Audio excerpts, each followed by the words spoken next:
Putting a paint on a model can be sometimes intimidating.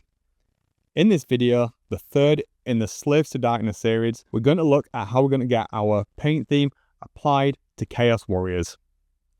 Let's get into it.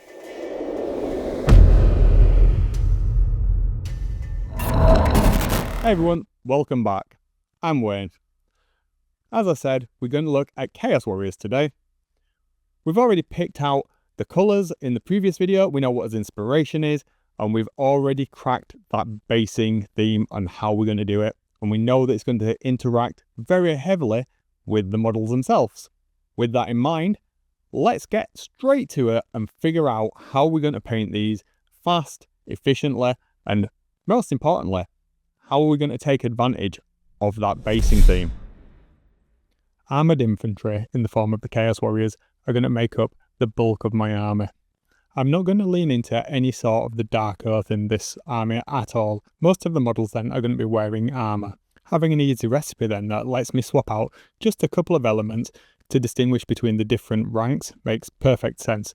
I can repeat the same process over and over again and then just layer things that I want to change on top of that, perhaps spending a little more time here or there depending on where they sit in the army's hierarchy. I will be referring back to this video in future videos, just so that I'm not repeating myself with the steps that are going to be consistent through whichever armor variety that we're using. So do make sure that you subscribe to the channel and also to the playlist if you're interested in following along or using any of these techniques in your own army. Let's look at the process then. I'm going to start off from an all over black prime of the miniature. Rattle can, airbrush, brushed on, it doesn't really matter. In my case, I used a rattle can and I just made sure that I hit the models from every angle just to make sure every bit of it had that black paint on it. Once they're dry, we can go on to the next step. This step's going to be the foundation that I will use on all of the armoured elements across this army. Using a dark metallic gunmetal colour, I'm going to simply dry brush over the entire model. You don't have to be too careful in this stage, but try not to get it on things like the fabric because that will show through later on, and it just means you'll have to come back in and touch it up. I know dry brushing is called dry brushing, but it's something of a misnomer. What you want to do is make sure that the tips of your bristles are slightly damp. I've talked about this before, so if you have seen some of my previous videos, I won't go into it, and I will make a video just about my dry brushing technique. Now, as you can see, I'm working my way around the model quite liberally, paying a little bit more attention to the areas of interest that I want to draw the eye to later on, like the face.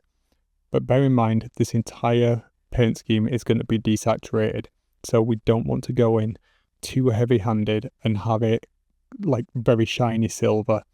All we want to do is give it a hint of metallic, almost as if the paint is scratching off and it's revealing the sharper corners where the paint has flaked and chipped away over time. We've laid a solid foundation with the dry brushing in the previous step, and what we're going to do is basically two steps in one, but using the same colour. I'm going to use this warm Stonewall Grey from Vallejo, and in the first instance I'm going to dry brush again.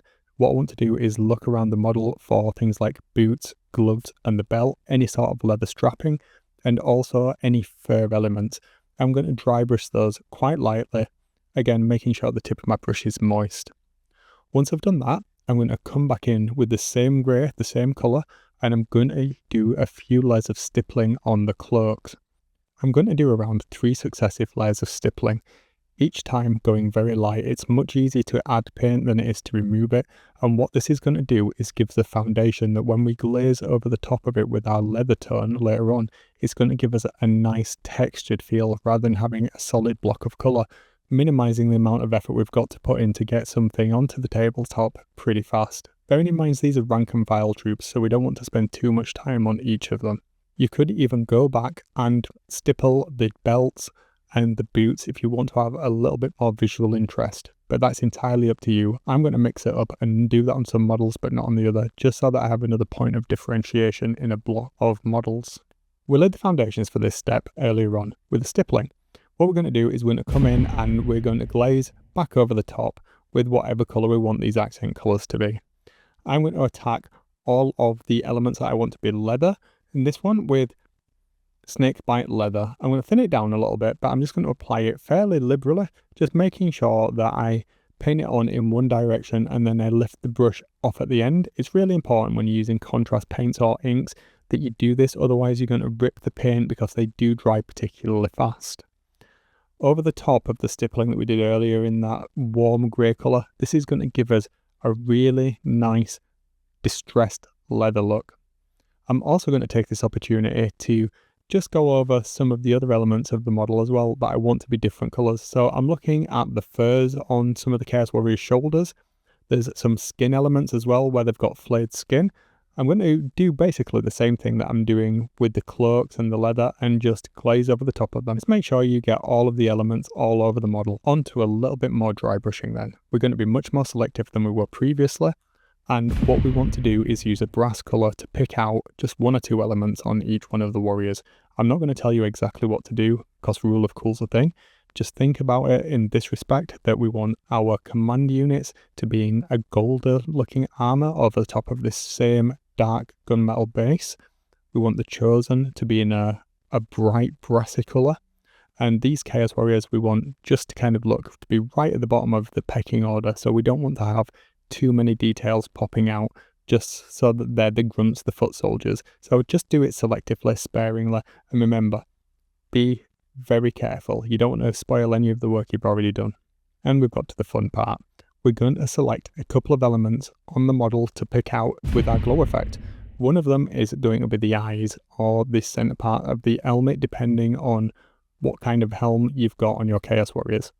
And this is going to link the model to the base, and this is what's really going to make the models pop on the tabletop. So the first thing we want to do is establish a base coat for that glow.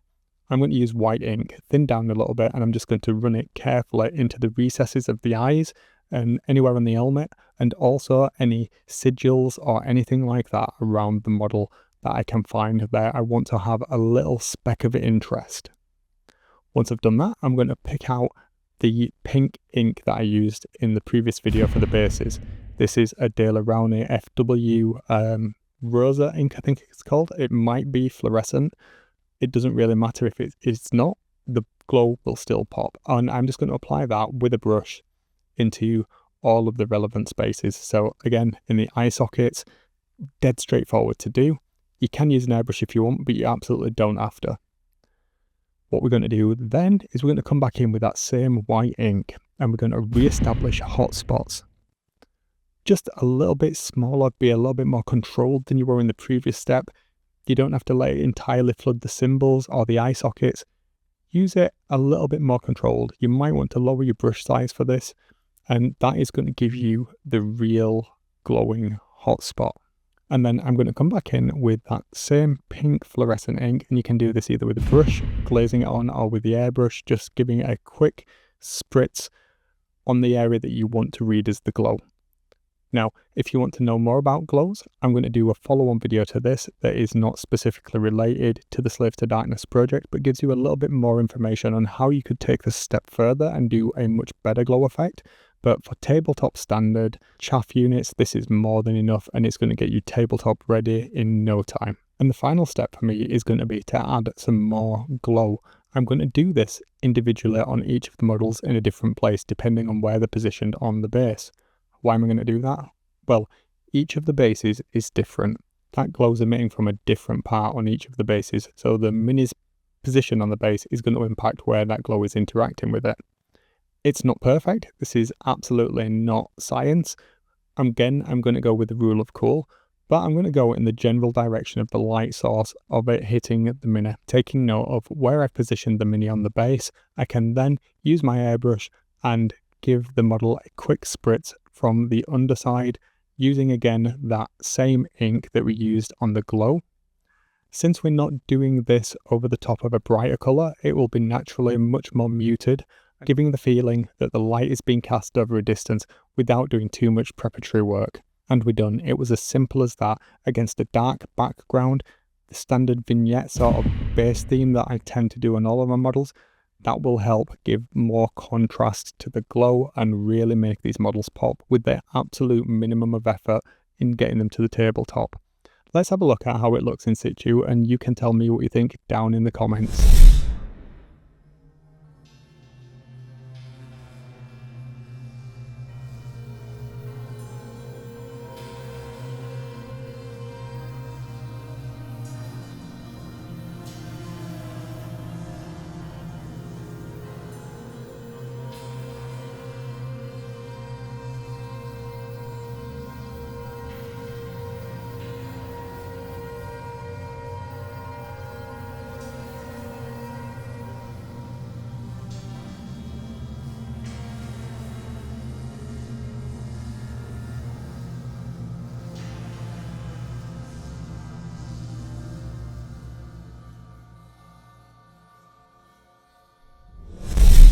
I'm really excited with how these have come out.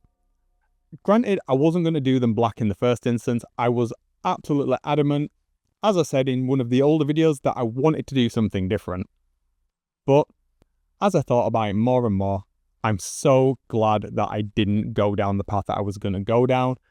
I'm very glad that we didn't go down the traditional volcanic snowy theme, and this is really working for me. It's so simple. I'm really surprised at how fast it's come out.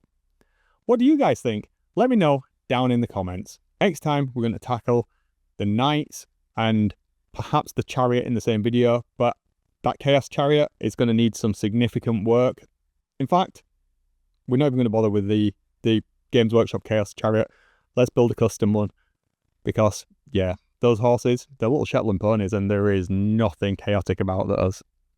Hope you enjoyed this video, guys, and I'll see you in the next one.